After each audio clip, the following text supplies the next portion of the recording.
주소서. 걱정 근심 많은 자를 성령 감화하시며 복과 은혜 사랑받아 평안하게 하소서. 처음과 끝이 되신 주님 항상 인도하셔서 마귀 유혹 받는 것을 속히 끊게 하소서. 능하신 아버지여 주의 능력 주시고 우리 맘에 임하셔서 떠나가지 마소서. 주께 영광 항상 돌려 천사처럼 섬기며 주의 사랑 영영토록 찬송하게 하소서.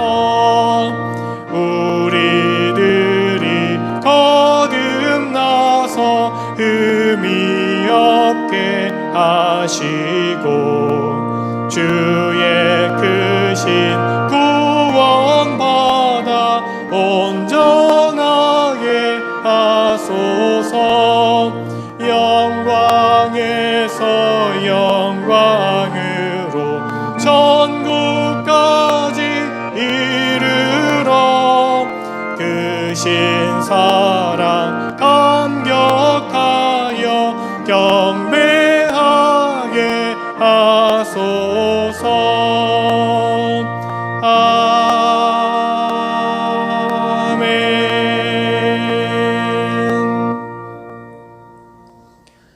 하나님은 우리의 피난처시오 힘이시니 그러므로 땅이 변하든지 산이 흔들려 바다 가운데에 빠지든지 바닷물이 솟아나고 뛰놀든지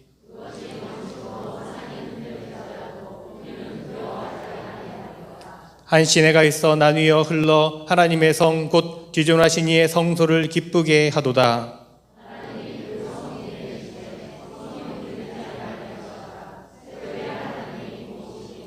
그가 땅 끝까지 전쟁을 쉬게 하시며 이르시기를 너희는 가만히 있어 내가 하나님 됨을 알지어다.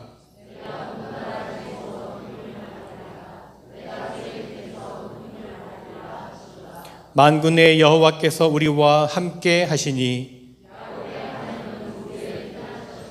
아멘. 사도신경으로 우리의 믿음의 고백을 올려드립니다. 전능하사 천지를 만드신 하나님 아버지를 내가 믿사오며 그 외아들 우리 주 예수 그리스도를 믿사오니 이는 성령으로 잉태하사 동정녀 마리아에게 나시고 본디오 빌라도에게 고난을 받으사 십자가에 못 박혀 죽으시고 장사한 지 사흘 만에 죽은 자 가운데서 다시 살아나시며 하늘에 오르사 전능하신 하나님 우편에 앉아 계시다가 저리로서 산자와 죽은 자를 심판하러 오시리라. 성령을 믿사오며 거룩한 공예와 성도가 서로 교통하는 것과 죄를 사하여 주시는 것과 몸이 다시 사는 것과 영원히 사는 것을 믿사옵나이다. 아멘. 성부 성자와 성령 찬송과 영광 돌려 보내세. 태초로 지금까지 또 영원 무궁토록 성삼 위께 영광 영광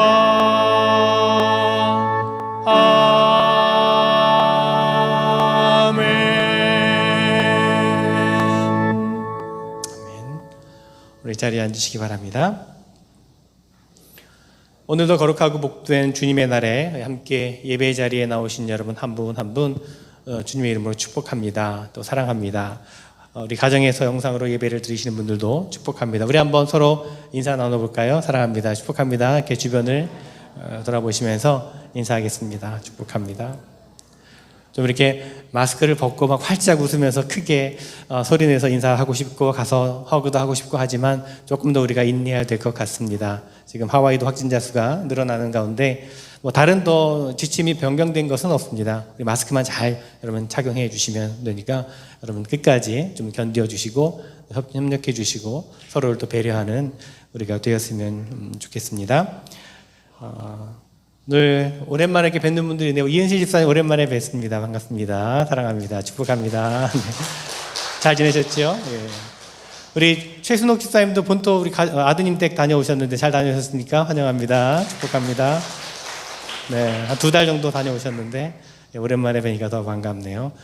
지난주에 우리 나오셨는데 소개를 못 해드렸어요. 우리 김서희 집사님 또 딘 타미모토 우리 아드님 브라이언 타미모토 우리 지난주에 왔는데 Welcome to our church. 네, 예, Thank you. 이제 오늘에서 소개를 해드립니다. 영어부 때도 나와 인사를 했는데요. 우리 룰루 자매님 from 스코필드 베락에서 오셨는데 하나부터 나오셨는데 Thank you for coming to Korean service. 예, 네, 감사합니다. 예. 교회 소식을 나누도록 하겠습니다. 네, 말씀드렸듯이 코로나 확진자가 계속 줄어들지 않고 오히려 늘어나는 상황 가운데 있습니다, 여러분. 우리가 또 마스크를 벗고 예배를 드릴 때까지 조금 더 우리가 조심하고 또 협력해 주시기를 부탁을 드리겠습니다. 하모니카 클래스 계속 진행 중에 있고요. 한글학교는 어제 종강식, 여름학기 종강식을 가졌습니다. 또 가을학기 또 안내할 때까지 또 여러분 기다려 주시고 또 위에서 기도해 주시길 바랍니다. 여러분 또 추가로 애찬 또 많은 분들이 사인해 주셔서 또 풍성하게 애찬을 또 나누게 되었습니다. 다시 한번 또 감사를 드리겠습니다.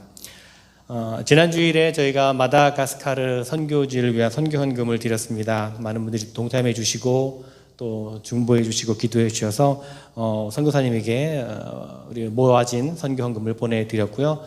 정말 감사하다는 인사를 받았습니다. 크게 힘이 되고 쓰임 받는 그런 우리 사진 나오나요? 네. 선교사님이 보내주신 사진인데 우리가 보내드리는 것으로 이제 쌀을 구입을 해서 이제 나누는 그런 모습인데 예.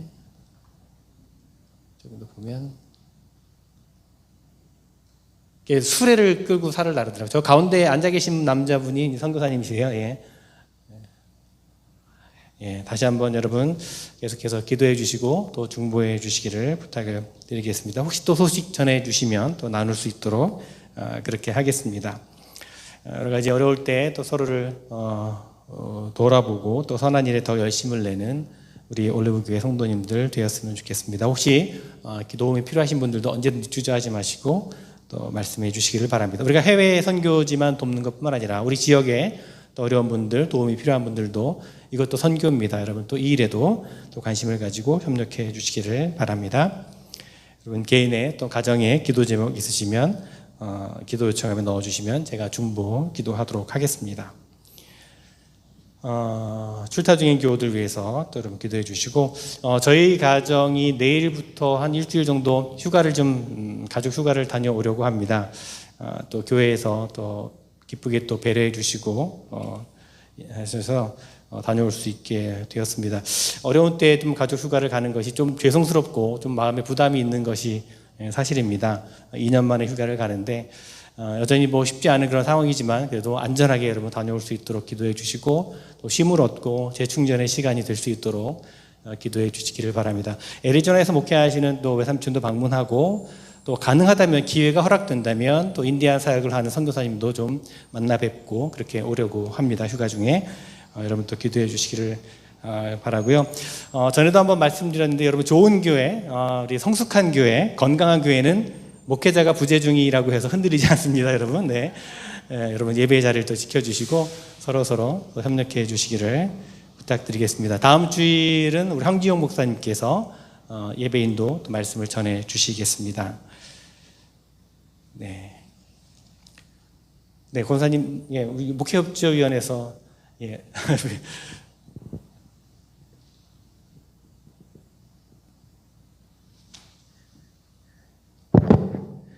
그 포르라 상태도 참 힘들고 어려운데도 우리 목사님께서 한 해 동안 많이 고생을 하셨습니다. 그래서 저희 SBRC 목회협주에서는 재정부랑 상의해서 우리 조그만의 정성을 마련해서 휴가가 좀 잘 다녀올 수 있도록 준비를 했습니다. 예, 목사님.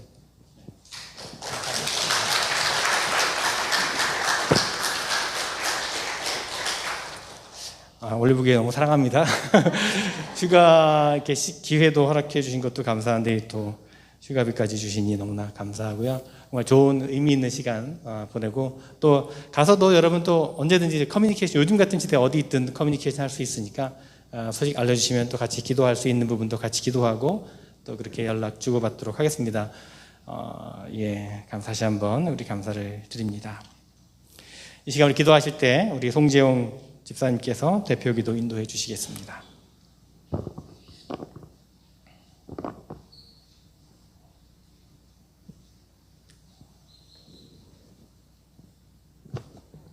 다 같이 기도드리시겠습니다. 사랑의 하나님, 이 시간 저희가 주님 앞에 나와 예배할 수 있도록 해주심에 감사드립니다. 저희가 주님께 예배할 수 있는 것은 온전히 주님의 은혜로만 가능한 것임을 고백하오니 주님을 찬양하는 저희의 예배 가운데 함께하여 주시고 저희가 드리는 이 예배가 처음부터 끝까지 주님 보시기에 향기로운 예배가 되기를 바라옵나이다. 주님, 이 시간 저희 마음 가운데 주님 보시기에 아름답지 않은 것들이 있다면 저희로 하여금 돌이키게 회개할 수 있는 은혜를 내려주시길 원합니다. 그리하여 저희 안에 있는 상하고 악한 것이 주님 안에서 온전히 회복되게 하여 주소서. 주님, 지금 이 세상은 코로나와 기후 변화로 인하여 어느 때보다 예측이 불가능한 불안한 시기를 지나고 있습니다. 이러한 혼란스러운 상황들을 예상치 못했던 경제적인 어려움을 초래하고 우리의 육체적, 정신적인 건강까지도 위협하고 있습니다. 특히 질병으로 인한 고통 가운데 계시던 많은 분들 중에서 이러한 상황으로 인해 더 고통이 심해진 경우도 있습니다. 그 고통을 돌보시고 필요를 채우시며 마음을 위로하여 주시기를 간구합니다. 또한 주님께서 바라보시는 그곳을 저희도 바라보길 원하오니 비록 함께 모이고 나눔이 어려울 때일지라도 우리가 우리 이웃의 고통과 필요를 돌볼 줄 아는 마음과 지혜를 우리에게 허락하여 주시옵소서. 아멘. 지금 이 시간 마다가스카르에서 주님의 사랑을 전하고 계신 최성수 선교사님을 위해 기도하오니 선교님과 일행분들의 걸음을 안전하게 지켜주시고 그 필요가 부족하지 않게 하시며 그 귀한 희생과 사랑을 통해 주님의 일이 그 땅에 온전히 이루어지길 기도합니다. 아멘. 이 시간 김배수 목사님을 위해 기도하오니 말씀을 전하시는 목사님의 입씀을 주님께서 주장하셔서 목사님을 통해 선포되는 말씀이 우리의 어두워진 눈과 마음을 깨우고 그 말씀이 우리의 삶을 통하여 열매를 맺는 역사가 일어나게 하여 주옵소서. 이 시간 주님께 온전히 의지하며 이 모든 말씀 우리 주 예수 그리스도의 이름으로 기도드렸습니다. 아멘. 아멘.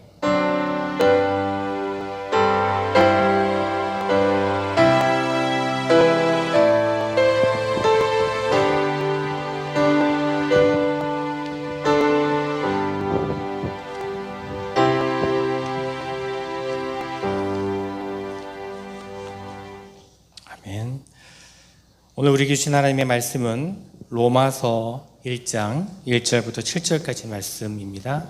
로마서 1장 1절로 7절까지 말씀입니다. 하나님의 말씀을 읽겠습니다.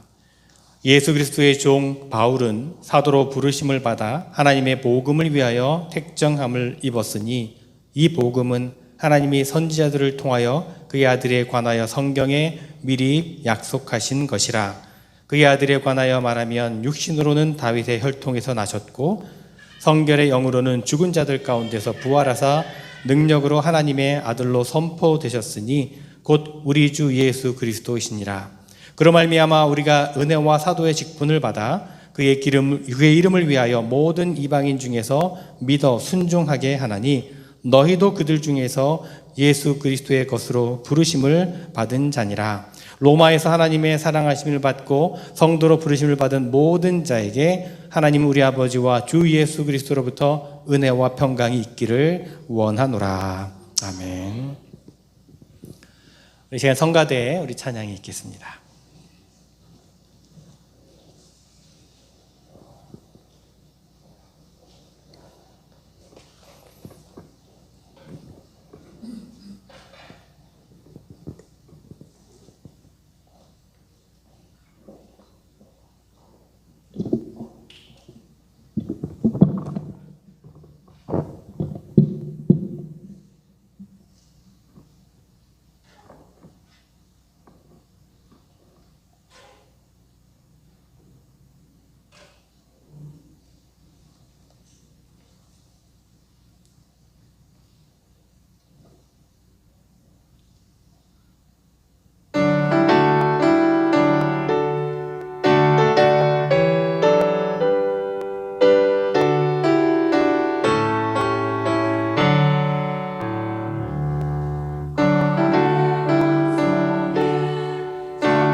아멘.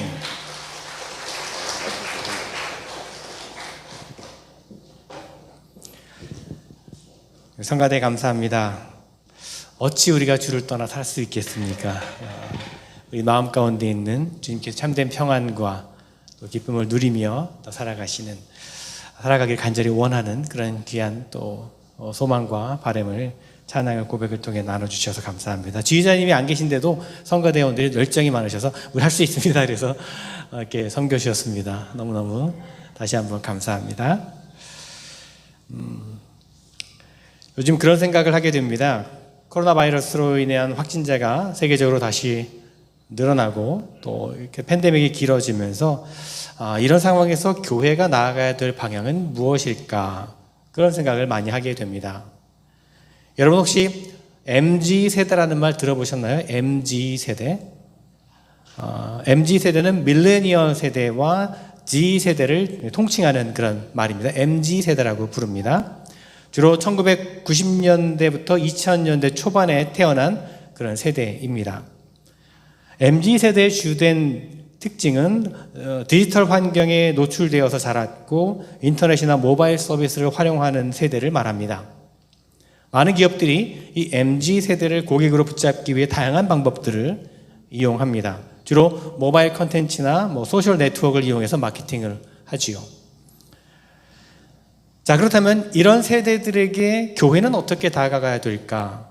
세상의 기업들처럼 교회도 어떤 디지털 트렌드를 따라가고 모바일 환경을 만들고 온라인 컨텐츠나 어떤 소셜 네트워크 프로그램을 개발하는 것이 옳은 것인가? 물론 그런 변화가 필요합니다. 그런 필요가 있습니다. 시대에 맞는 준비를 하는 것이 분명 필요합니다. 그런데요, 자칫 엉뚱한 방향으로 흘러갈 수 있다는 것입니다. 본질을 잃어버릴 수도 있을 수 있다는 겁니다. 얼마 전에 제가 재미있는 설문조사를 보았는데요.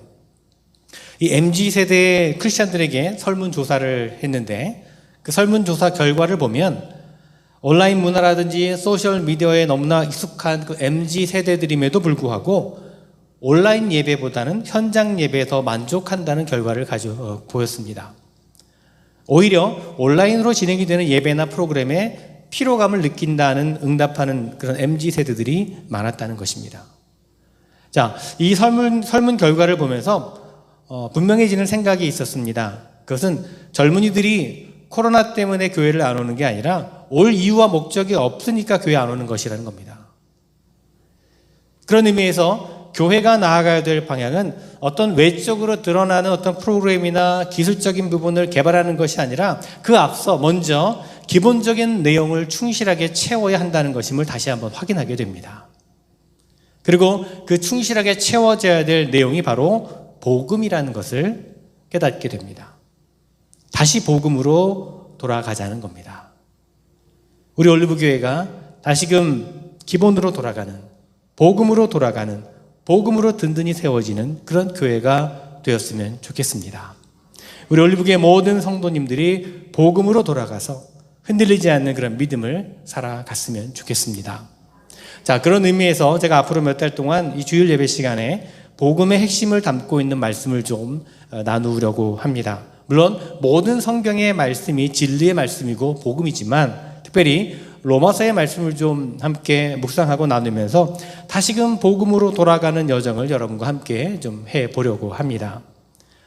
자, 로마서의 말씀은요, 그동안 우리 기독교 역사에 있어서 항상 변화의 중심에 있었던 것을 보게 됩니다. 어거스틴이라고 하는 뛰어난 철학자요 신학자가 있었습니다. 머리는 참 좋았지만 방탕한 생활을 즐겼던 사람입니다. 그런 그가 기독교 역사에 있어서 가장 빛나는 신학자로 변화된 것은 로마서의 말씀 때문이었습니다. 중세 종교개혁의 앞장을 섰던 마틴 루터를 여러분은 아실 것입니다. 그가 종교개혁에 앞장설 수 있었게 된 그 용기의 원동력이 되었던 것도 바로 로마서의 말씀이었습니다. 감리교 운동을 시작한 요한 웨슬리, 그를 복음을 전하는 전도자여 설교자로 바꾸었던 것도 바로 로마서의 말씀이었습니다. 개인적으로 고백을 하자면 굉장히 소심하고 낯을 가리고 남들 앞에 서는 것을 좋아하지 않았던 저 자신을 변화시켜서 목회자로 살게 한 것도 로마서의 말씀이었습니다. 이처럼 로마서는요, 삶을 변화시키는 말씀이라고 할 수 있습니다. 물론 모든 성경의 말씀이 삶을 변화시키는 능력이 있는 말씀입니다. 하지만 특별히 로마서의 말씀을 읽으면서 그 복음의 진수를 깨닫는 은혜의 감격을 누리게 되면 변화의 역사가 일어나기 때문에 로마서의 말씀에 능력이 있다라고 저는 생각합니다. 그래서 신앙의 위기를 맞고 삶의 변화가 없는 이들이 로마서의 말씀을 읽을 필요가 있습니다. 요한웨슬리 리 목사님이 이런 말씀을 했습니다. 감리교회는 1년에 한 번 이상 성경을 통독해야 된다. 그리고 로마서는 10번을 읽어야 된다. 그렇게 말했습니다. 그만큼 중요하기 때문에 그렇습니다. 저희도 지난 팬데믹 기간에 지난해 로마서 말씀을 필사하는 시간을 여러분 아마 가정에서 가지셨을 것입니다. 동참하신 분들이 많이 계신데 아마 필사를 하시면서 많은 은혜가 되었으리라 그렇게 믿습니다. 자, 그러면 왜 이 로마서의 말씀을 읽고 많은 사람들이 변화되게 되는가? 우리 기독교 역사에서 믿음의 선배들의 그 회심의 과정을 살펴보면요, 공통적으로 발견되는 것이 있습니다. 그것은 로마서의 말씀을 읽으면서 그의 지성이 불을 붙였다는 것입니다. 그들의 이성과 그들의 지성이 하나님의 은혜에 대하여 깨닫기를 시작했고 인정하기를 시작했다는 것입니다. 그래서 감성으로 또는 어떤 선행을 통해서 이루어 보려고 했던 구원이 하나님의 은혜의 선물이라는 것을 그들이 지성으로 깨닫게 됐다는 것입니다. 그들의 지성이 말씀 앞에서 깨어나기 시작했다는 것입니다. 여러분, 진정한 변화, 진정한 회심은요, 어떤 단순히 감정적인 자극이 아니라 지적인 깨달음으로부터 시작된다고 저는 생각합니다. 많은 사람들은요, 가슴으로 믿는 것에 익숙하고 그래서 자꾸만 가슴으로 뭔가 느껴지는 것을 추구하려고 합니다. 그래서인지 말씀을 배우는 데 있어서는 좀 멀어지고 무언가 감정적으로 자극적인 것을 자꾸만 쫓아가게 되어 있습니다. 실제로 여러분 한국 교회 역사를 보면요, 그 신앙의 형태, 신앙의 모습이 시대에 따라 좀 변화되는 것을 보게 됩니다. 한국 교회의 부흥이 일어났던 시기는 1900년대 초반이었습니다. 그때는 어떤 전통이 있었냐면 하나님의 말씀인 성경을 읽고 배우는 모임인 사경회라는 것이 있었습니다. 여러분 들어보셨나요? 사경회라는 전통이 있었습니다. 말씀을 배우고 들으면서 변화된 사람들이 있었습니다. 그래서 사람들이 교회로 많이 찾아오게 되었습니다. 사람들이 늘어나다 보니까 그 다음에는 약간 자극적인 것을 추구하게 되었습니다. 70년대, 80년대에 기도원 운동이 일어나게 되었습니다. 또 80년대, 90년대에는 부흥 집회가 일어나기 시작했습니다. 말씀의 깊은 진리를 추구하기보다는 뭔가 좀 카리스마적인 부흥사분들의 집회에 사람들이 많이 몰려들게 되었습니다. 그러다가 2000년대에 들어서는 현대적인 악기들로 꾸려진 찬양 집회가 또 교회의 주류를 이루었습니다. 많은 젊은이들이 찬양 집회에 몰려들었습니다.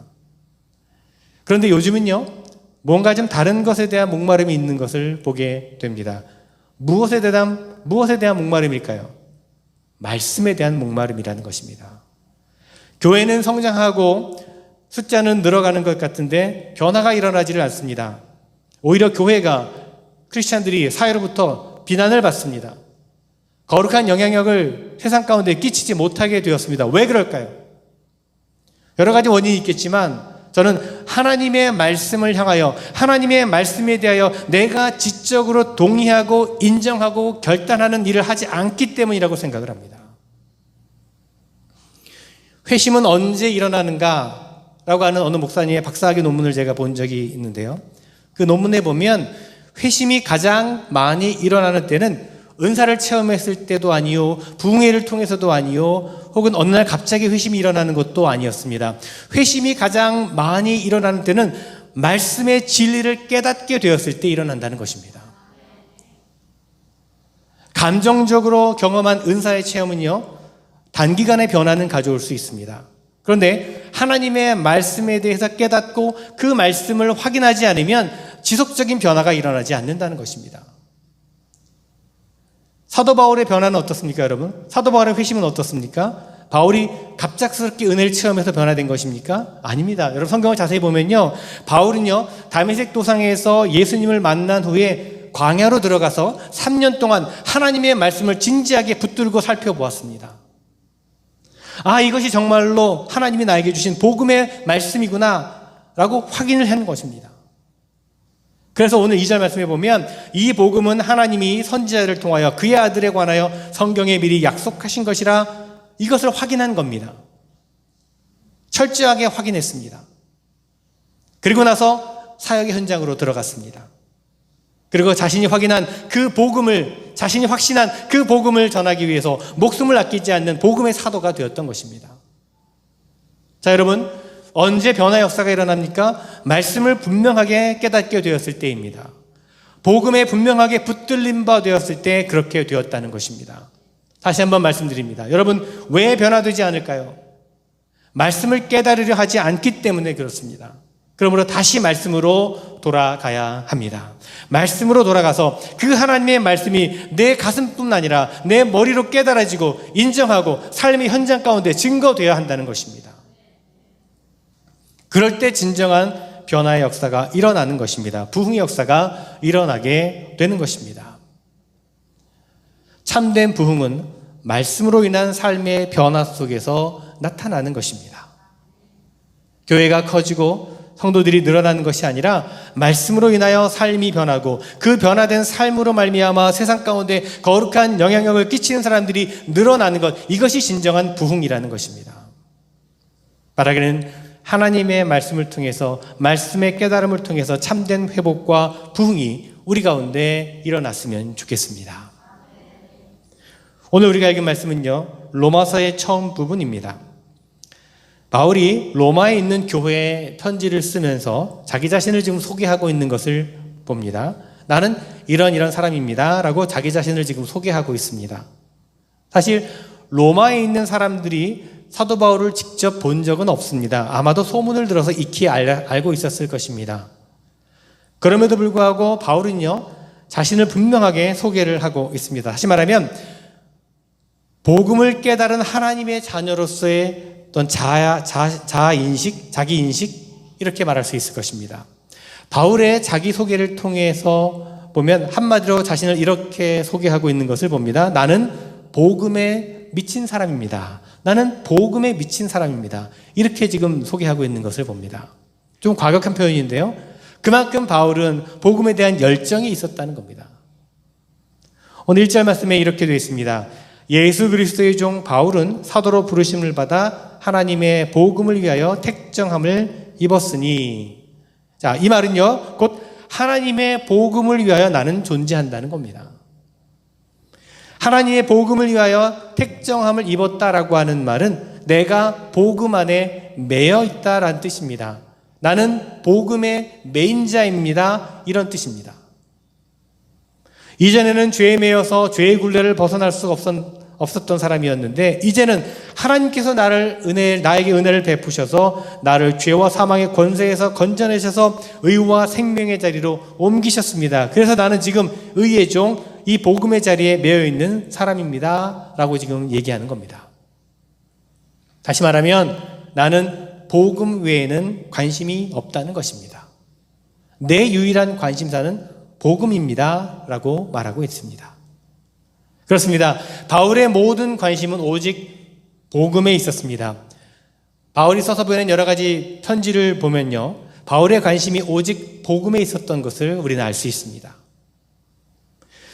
이 땅에서 내가 유일하게 해야 될 일은 바로 내가 복음을 위해 하나님께 쓰임받는 것이다 라고 바울이 고백하고 있는 겁니다.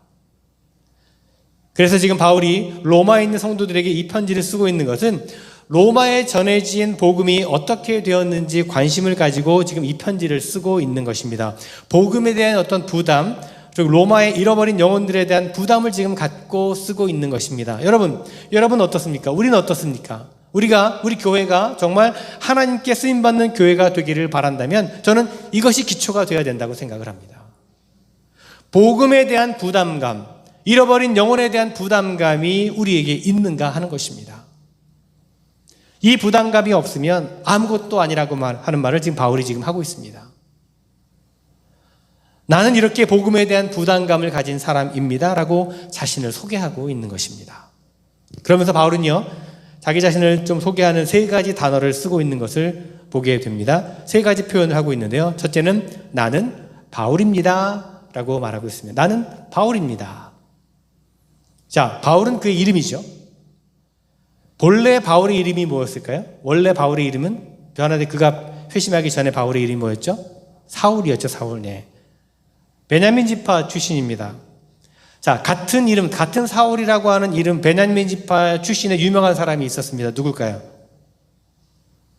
이스라엘의 첫 번째 왕이었던 사울 왕입니다. 사울. 같은 이름입니다. 근데 실패한 왕이었죠. 바울의 부모는 아마도 사울이라고 하는 이름을 그에게 지어주면서 부모의 바람을 그 이름에 투영했을지 모르겠습니다. 잃어버린 베냐민 지파의 영광을 사울, 네가 다시 찾아라. 아마 이런 의미로 그 이름을 지어주지 않았을까 생각합니다. 사울이라고 하는 이름의 뜻은 희망이거든요. 희망. 내 안에서 내가 희망을 보고 싶다. 네가 이렇게 세워라. 이런 아마 의미였을 겁니다. 그래서 바울은요, 스스로 큰 사람이 되기 위해서 열심히 노력했습니다. 당시 가장 좋은 학교라고 할 수 있는 가말리엘이라고 하는 곳에서 공부했습니다. 또 로마 시민권을 가진 사람이었습니다. 히브리인으로서 로마 시민권을 얻는다는 것은 대단한 것이었습니다. 정말 큰 사람이 된 것입니다, 바울이. 그런데 그렇게 큰 사람이 된 결과가 무엇인가요? 성경이 뭐라고 얘기합니까? 그렇게 큰 사람이 된 바울은 결국 예수 믿는 사람들을 박해하는 사람이 되었습니다. 믿는 자들을 죽이고 박해하는 것이 그가 큰 사람이 된 결론이었습니다. 이러한 바울에게 하나님이 찾아오셨고 그를 만나 주셨고 그를 구원해 주셨습니다. 그리고 나서 이 은혜 앞에서 자신이 얼마나 작은 존재인지를 깨닫게 되면서 고백을 하는 겁니다. 나는 바울입니다. 바울이라고 하는 이름의 뜻은 작은 자라는 뜻입니다. 작은 자. 나는 작은 자입니다. 이런 뜻입니다. 자신의 이름에 신앙의 고백을 담아서 고백하는 거죠. 복음 앞에서 나는 작은 자입니다. 나는 큰 자가 되려고 했지만 큰 자가 되려고 했을 때 나의 열심은 사람을 죽이고 박해하는 열심이었습니다. 그러나 하나님께서 나를 살려주셨고 나를 구원해 주셨습니다. 그래서 나는 이제 하나님 앞에 바울일 뿐입니다. 나는 작은 자일 뿐입니다. 라고 고백하는 겁니다. 여러분, 우리에게도 이런 고백이 있었으면 좋겠습니다. 나는 작은 자입니다. 이런 고백이 우리에게 있기를 바랍니다. 자, 또한 바울은요, 자신을 나는 예수 그리스도의 종입니다 라고 말합니다. 이것이 두 번째 자기 소개입니다. 나는 종입니다. 당시 로마 세계에서는요, 1억 2천만 명 정도가 살았다고 합니다. 그 가운데 약 6천만 명 정도가 노예 신분으로 살았다고 합니다. 노예들에게도요, 레벨이 있었다고 합니다. 그래서 가장 낮은 레벨의 종을 뭐라고 불렀냐면 헬라어로 둘로스라고 하는 단어를 썼습니다. 가장 낮은 레벨의 종이었습니다. 지금 여기서 바울이 사용하고 있는 말은 나는 예수 그리스도의 종입니다 라고 하는 말은 나는 예수 그리스도의 둘로스입니다 라는 뜻입니다. 다시 말하면 나는 내 삶을 마음대로 할 수 없는 사람입니다 라는 것입니다. 나는 사나 죽으나 오직 주님의 말씀에 복종합니다. 주님의 것일 뿐입니다 라고 지금 하는 고백하는 겁니다. 이것이 바울의 자기 인식이었습니다. 누가 시켜서 어쩔 수 없이 종이 된 것이 아니라 스스로 종이 되기를 자처한 것입니다. 나는 예수 그리스도의 종입니다. 여러분, 우리가 정말 하나님의 은혜를 깨닫게 되면 어떤 응답이 나옵니까? 하나님의 사랑을 알게 되면 어떤 현상이 일어나야 합니까? 내가 악인의 장막에서 거하는 것보다 하나님의 성전에 문지기로 종으로 사는 것이 더 행복합니다. 이런 고백이 우리 가운데 나와야 되지 않겠습니까? 여러분, 우리가 정말로 누군가를 사랑하게 되면요, 그 사람의 종이 되게 되어 있습니다. 정말 사랑하면 그 사람의 종이 됩니다. 제가 제 아내와 연애를 했는데 제 아내가 이제 신학교 후배였습니다. 제가 군대를 갔다 와서 복학을 하니까 괜찮은 후배가 들어와 있더라고요. 예. 그래서 그렇게 선후배로 지내다가 호감을 가지게 되고 연애를 하게 되었습니다. 연애를 하는 동안에 저는 어떻게 해서든지 내가 사랑하는 그녀가 나의 것이 되는 것에 관심이 많았습니다. 그녀가 나의 것이 되었으면 좋겠다, 그런 관심이 많았습니다. 그러다가 결혼을 해야겠다라고 결심을 하면서 정말로 진심으로 사랑하기를 시작하게 되었을 때 저에게 일어났던 변화가 있었습니다. 그것은 제가 그녀의 것이 되는 것입니다. 놀랍게도 그녀가 나의 것이 되길 바랐는데 정말 사랑하게 되니까 내가 그녀의 것이 되기를 바라는 겁니다. 그녀가 원하는 일을 하고 그녀가 하지 말라는 것을 하지 않고 이렇게 변화가 되는 겁니다. 사랑하기 때문에. 한용운이라고 하는 시인이 있습니다. 여러분 아시죠? 이분이 쓴 시 가운데 복종이라고 하는 시가 있습니다. 제가 읽어드리면 남들은 자유를 사랑한다지만 나는 복종을 좋아하여요. 자유를 모르는 것은 아니지만 당신에게는 복종만 하고 싶어요. 복종하는 것은 아름다운 자유보다도 달콤합니다. 그것이 나의 행복입니다. 그러나 당신이 나더러 다른 사람을 복종하라면 그것만은 복종할 수가 없습니다. 다른 사람을 복종하려면 당신에게 복종할 수가 없는 까닭입니다. 멋진 시 같아요. 사랑의 원리를 아는 거죠. 그렇습니다, 여러분. 바울은 그만큼 예수 그리스도를 사랑했습니다. 그분을 너무나 사랑하기에 그분의 종이 되어서 그분의 인도하심과 그분의 명령하심에 순종하기를 자청한 것입니다. 내 힘으로?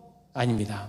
내 힘과 능력으로 큰 사람이 되려고 했던 것을 다 내려놓고 작은 자가 되어서 그리고 그리스도의 종이 되어서 내 힘으로 살아가는 것이 아니라 그리스도가 주시는 능력으로 그 사명을 감당하며 살겠노라고 고백한 것입니다. 여러분, 우리에게 이런 고백이 있었으면 좋겠습니다. 오직 주님의 종이 되어서 주님의 뜻에 순종하는 삶을 살겠노라고 결단하는 그런 우리 모두가 되었으면 좋겠습니다. 마지막 세 번째로 바울은요, 자기 자신에 대해서 이렇게 고백을 합니다. 나는 사도입니다. 나는 사도입니다. 나는 사도로 부르심을 받았습니다. 이렇게 자기 자신에 대해서 이야기합니다. 사도라고 하는 말은요, 그 원어로 보면 보내심을 받았다라고 하는 뜻입니다. 무엇을 위해 보내심을 받은 것인가 하면 복음을 전하라고 보내심을 받은 것입니다. 바울이요, 자기 자신을 그렇게 이해하고 있는 겁니다. 나는 하늘의 기쁜 소식, 하나님의 복된 소식, 나의 온 삶을 건 복음의 메시지를 전하는 사도이다. 나는 보내심을 받은 사도이다. 그래서 나는 지금 복음을 전하러 가고 싶다라고 지금 그 이야기를 로마에 있는 성도들에게 쓰고 있는 겁니다. 나를 죄의 자리에서 은혜로 구원하신 주님, 내가 죄인 되었을 때, 내가 원수가 되었을 때, 내가 사랑받을 만한 아무런 이유가 없었을 때 하나님께서 나를 구원해 주셨다고 하는 이 복음, 그 복음을 확실하게 믿었고 깨달았기 때문에 전하지 않고는 견딜 수가 없는 그런 메신저가 된 겁니다. 바울은 지금 내가 그렇다라고 지금 말하고 있는 겁니다. 자, 그리고는 이렇게 말합니다. 5절 6절에 보니까 그로 말미암아 우리가 은혜와 사도의 직분을 받아 그의 이름을 위하여 모든 이방인 중에서 믿어 순종하게 하나니 너희도 그들 중에서 예수 그리스도의 것으로 부르심을 받은 자니라. 자, 그럼 보십시오. 바울이 자기 자신을 소개하는 듯 하다가 은근히 지금 말을 바꾸고 있는 것을 봅니다. 나 혼자만 이 부르심을 받은 것이 아니라 5절에 보면 말을 바꾸죠. 그로 말미암아 우리가 은혜와 사도의 직분을 받았다. 나만 부르심을 받은 것이 아니라 너희도 부르심을 받았다라고 지금 말하고 있는 겁니다. 하나님께서 우리에게 주신 것은 우리에게 예수 그리스도로 말미암은 은혜를 주셨을 뿐만 아니라 예수 그리스도를 전해야 하는 사명도 주셨다는 것입니다.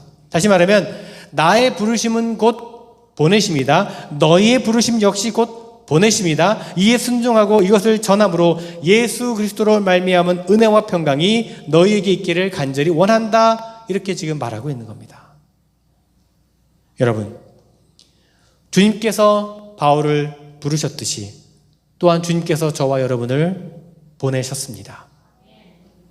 우리도 바울이 되어서 나의 작음을 인정하고 주님의 크심을 나타내야 할 것입니다. 우리도 그리스도의 종이 되어서 그분의 말씀에 순종하고 그분을 따르고 그분을 사랑하기에 그분의 것이 되어야 합니다. 그리고 우리도 사도가 되어서 주님께서 우리에게 베푸신 은혜를 그 복음을 전하는 사람들이 되어야 합니다. 나는 바울입니다. 나는 종입니다. 나는 사도입니다. 여러분, 이 바울의 고백이 우리의 고백이 되었으면 좋겠습니다. 여러분, 이 고백을 가지고 여러분 삶의 현장으로 나아가는 것, 이 고백을 가지고 삶의 현장에서 살아간다는 것이 쉽지 않습니다. 주님께서 우리와 함께 하시고 우리에게 능력을 주시기 때문에 가능한 것입니다. 여러분, 우리의 삶의 자리로 주님은 우리를 보내셨습니다. 복음 안에서 우리를 부르시고 또한 복음으로 우리를 보내셨습니다. 우리는 보내심을 받은 복음의 메신저들입니다. 여러분, 한 사람 한 사람이 바로 복음의 메신저들이십니다. 바라기는 그것이 어디든지, 보내심을 받고 부르심을 받은 곳이 어디든지, 우리를 보내시는 그 삶의 자리에서 변화의 역사를 이루어 가시는 여러분 모두가 되었으면 좋겠습니다. 나는 바울입니다. 나는 종입니다. 나는 사도입니다. 그리고 나는 부르심을 받았고 보내심을 받았습니다. 여러분, 이 고백을 기억하시면서 하나님 말씀 앞에 순종하며 변화의 역사의 주인공으로 살아가시는 여러분 모두가 되시기를 간절히 주님의 이름으로 축원을 드립니다. 기도하겠습니다. 주님, 오늘 말씀을 통해서 우리를 부르신 부르심의 목적을 다시 한번 깨닫게 하시니 감사를 드립니다. 우리가 하나님의 말씀을 묵상하고 말씀을 깨닫고 또 순종하여 변화의 주인공들, 이 시대에 꼭 필요한 주님의 일꾼들로 살아가게 하여 주시옵소서. 말씀으로 변화를 받아서 하나님의 온전하시고 거룩한 뜻이 무엇인지 분별하는 참된 부흥의 일꾼들이 되게 하여 주시옵소서. 우리를 복음 가운데 부르시고 보내신 그 뜻을 깨달아서 우리를 보내신 삶의 자리에서 부르심의 사명을 온전히 감당하는 우리 모든 올리브교회 성도들 되게 하여 주시옵소서. 예수 그리스도의 이름으로 기도드리옵나이다.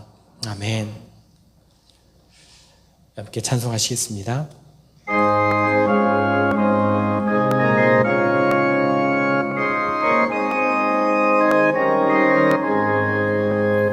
부름받아 나서니 몸 어디든지 가오리다.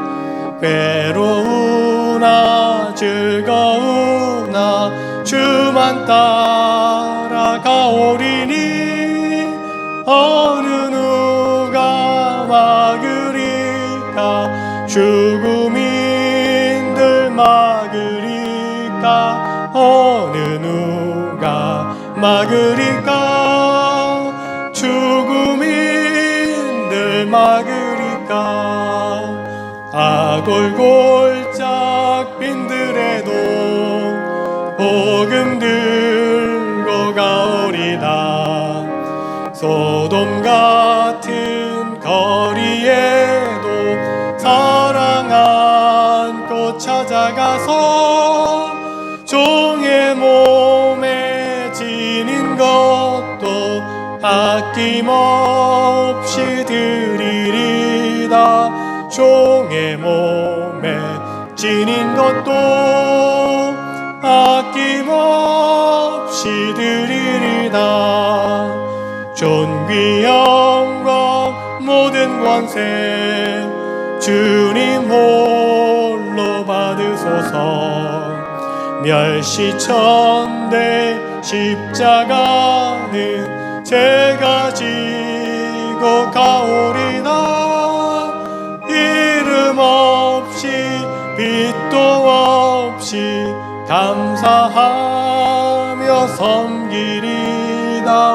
이름 없이 빛도 없이 감사하며 섬기리다. 아멘.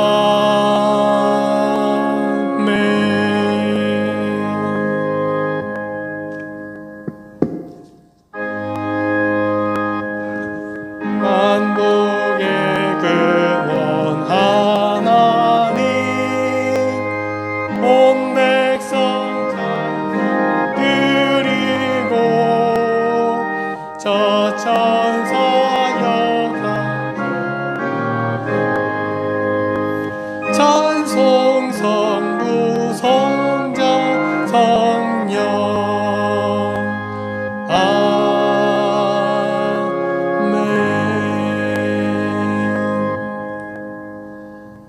하나님의 은혜를 기억하며 감사드립니다. 우리를 구원하시고 우리에게 새 생명 주시고 우리를 또한 불러주시고 보내셔서 하나님의 일에 쓰임받게 하신 은혜 감사를 드립니다. 우리가 늘 그 부르심의 사명을 잊지 않고 기억하며 복음에 합당한 삶을 살아갈 수 있는 우리 모두가 되게 하여 주시옵소서. 우리에게 베푸신 은혜를 기억하며 감사의 마음을 담아 이 예물을 드리오니 기뻐 받아 주시옵소서. 드려진 모든 손길마다 그 삶의 자리마다 가정마다 하나님께서 채우시는 은혜, 정말 넘치는 복으로 감사할 수 있는 삶을 살게 하여 주시옵소서. 정말 여러 가지 어려운 형편과 또 힘겨운 삶의 자리 가운데 놓인 성도들도 있습니다. 하나님, 그 삶을 기억해 주시고 넘어지지 않도록, 쓰러지지 않도록, 다시 일어날 수 있도록 힘주시고 또 채우시는 은혜가 있게 하여 주시옵소서. 드려진 모든 예물이 참 하나님의 나라와 또 하나님의 사랑이 필요한 곳곳에 쓰여지는 예배가 예물이 되게 하시며 감사드리며 예수 그리스도의 이름으로 기도드리옵나이다. 아멘.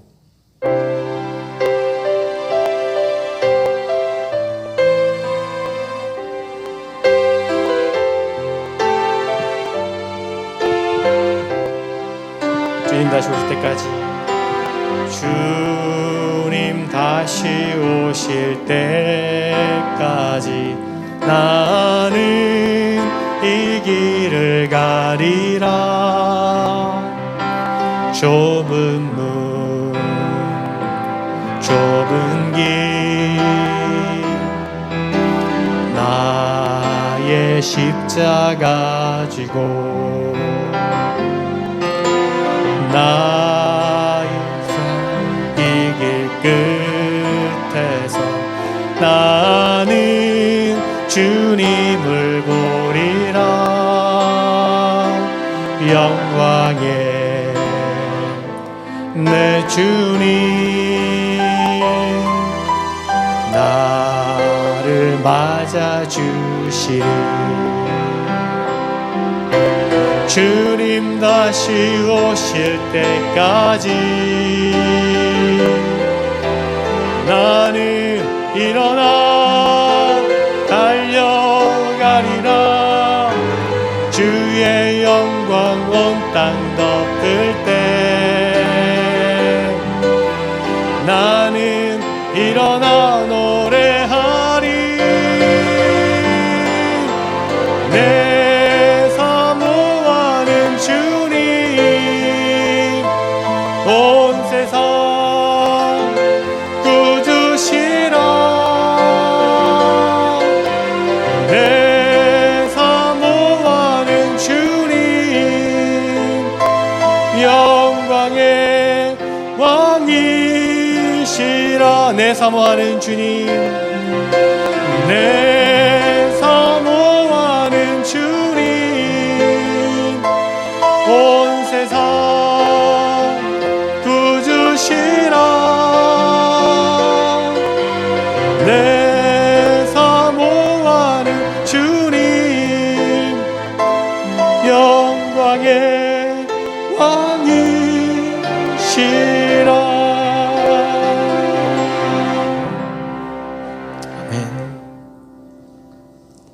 이제는 우리 주 예수 그리스도의 은혜와 하나님 아버지의 크고 놀라우신 사랑하심과 성령의 감화 역사 교통 충만하심이 참으로 나는 작은 자입니다. 나는 그리스도의 종입니다. 나는 보내심을 받은 자입니다. 이런 고백을 가지고 세상 가운데 나가 복음의 사도가 되어 살아가기를 다시 한번 결단하며 나아가는 모든 성도들, 저들의 모든 가정과 일터와 삶의 모든 자리 위에, 주의 몸된 이 교회 위에, 이 땅의 모든 고통과 아픔과 기근과 절망 가운데 있는 사람들 위에 지금으로부터 영원토록 함께 하옵시기를 간절히 축원하옵나이다. 아멘.